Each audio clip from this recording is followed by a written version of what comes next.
Selamat pagi Pak Guru dan teman-teman, perkenalkan nama saya Gisela Filiana dengan ujung NIM 9157. Saya dari Fakultas Ekonomi, Program Studi Akuntansi S1 Palembang, kelas A. Dalam video ini saya akan menjelaskan mengenai kedudukan bahasa Indonesia sebagai bahasa nasional dan kedudukan bahasa Indonesia sebagai bahasa negara. Yang pertama, kedudukan bahasa Indonesia sebagai bahasa nasional yang ditetapkan melalui Ikrar Sumpah Pemuda pada tanggal 28 Oktober 1928.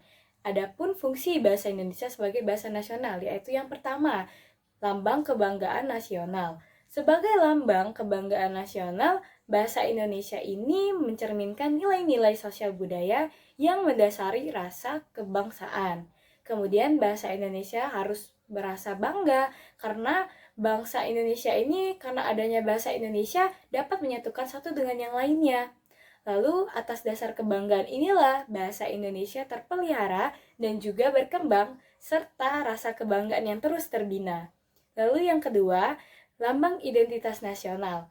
Sebagai lambang identitas nasional, bahasa Indonesia yang kita gunakan dalam kehidupan sehari-hari dijunjung tinggi, yang dimana letaknya itu di samping bendera merah putih dan lambang negara kita yaitu burung Garuda.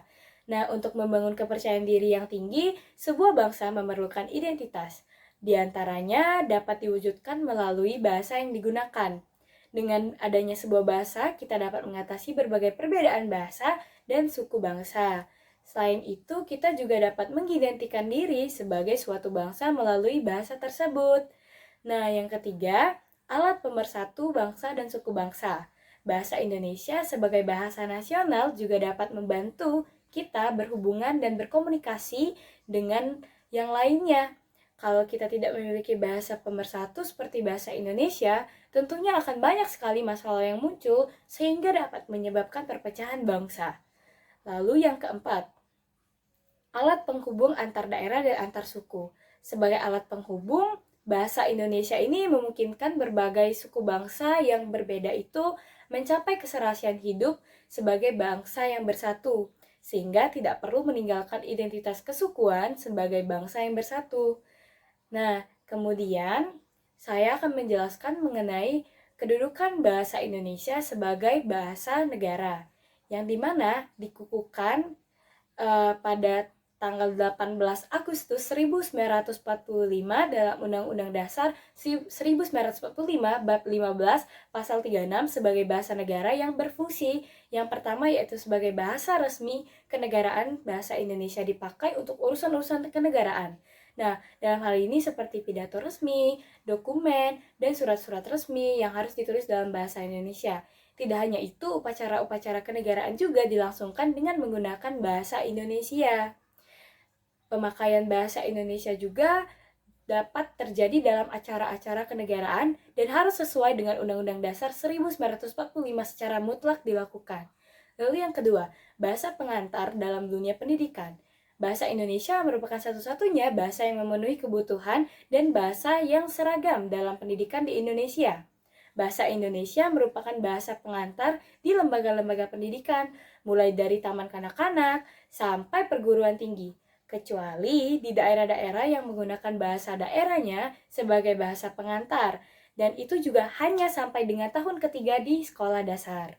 Lalu yang ketiga, alat penghubung di tingkat nasional untuk kepentingan pembangunan dan pemerintahan. Nah, dalam hal ini, bahasa Indonesia itu bukan saja sebagai alat komunikasi timbal balik antara pemerintah dan masyarakat luas, dan bukan saja sebagai alat penghubung antar daerah dan antar suku, melainkan juga sebagai alat penghubung dalam masyarakat yang sama latar belakang sosial, budaya, dan bahasanya.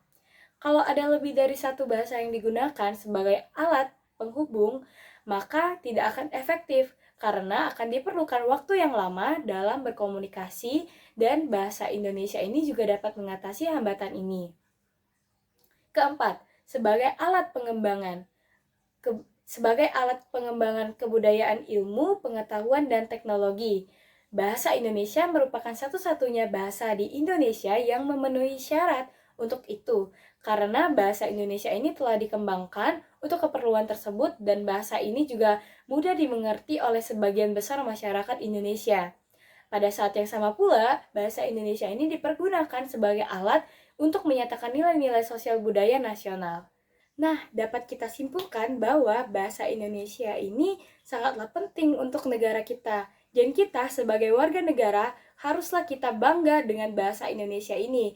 Bahkan di dalam bahasa Indonesia sebagai bahasa nasional pun dikatakan bahwa sebagai lambang kebanggaan Indonesia. Nah, serta kita juga harus menghormati dan memelihara bahasa Indonesia ini agar tetap terus dilestarikan. Dan jangan sampai adanya pelecehan terhadap bahasa Indonesia ini. Sekian presentasi dari saya. Apabila ada kata-kata yang salah, saya mohon maaf. Selamat pagi dan terima kasih.